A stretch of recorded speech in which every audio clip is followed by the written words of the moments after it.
right, we're talking financial matters. We want to talk about why it is important to save, how do we budget, and how do we get financially healthy. So if we get right into it, Diana, let's talk about the habit of savings.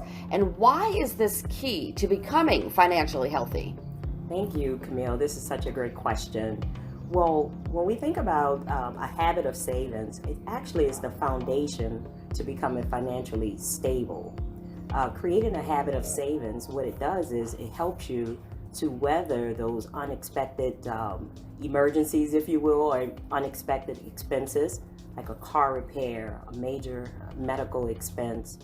Yeah, that house repairs, unexpected, any of those Absolutely. things. So what are you saying? We should have a nest egg saved for emergencies or budgeted for such things? Absolutely, right? Because if you have that savings in place, what that will do is not make that unexpected expense such a hard blow to your financial stability.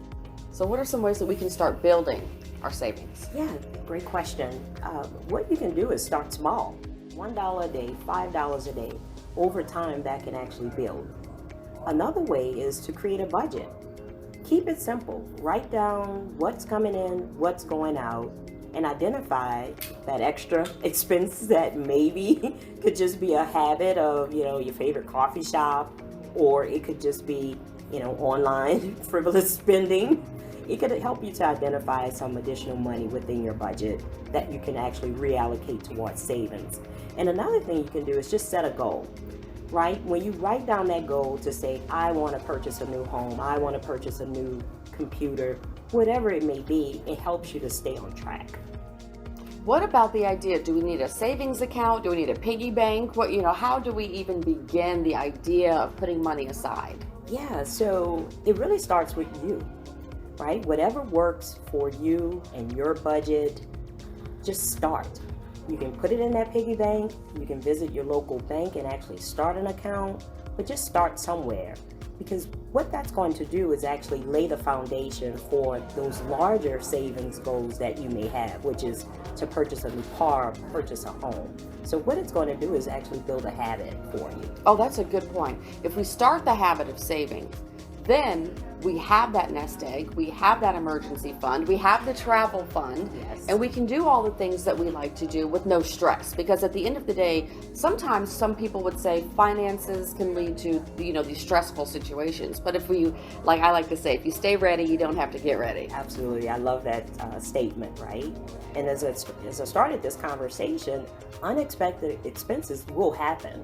I don't know about you all, but I've never gotten a text message or an alert to say an emergency is going to happen tomorrow at 10 a.m. That just doesn't happen. But when you have a savings in place, that is your nest egg. That is your plan for that unexpected expense. What have you seen in terms of, let's say, the last 2 years, the pandemic, Hurricane Ida, things of that nature, unexpected expenses? So what have you experienced through that time period, and how do we recover from that?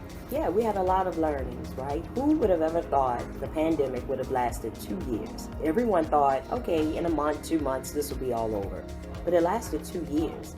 So when you think about creating a savings plan and how much do you absolutely need for an emergency, you don't know. You just need to have something in place to weather an emergency.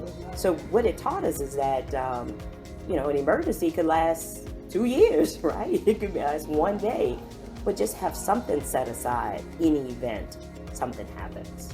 Thank you so much. Thanks for sharing your insight with us and for reminding us why our money matters. Thank you, Camille. Thank you. Sponsored by Chase.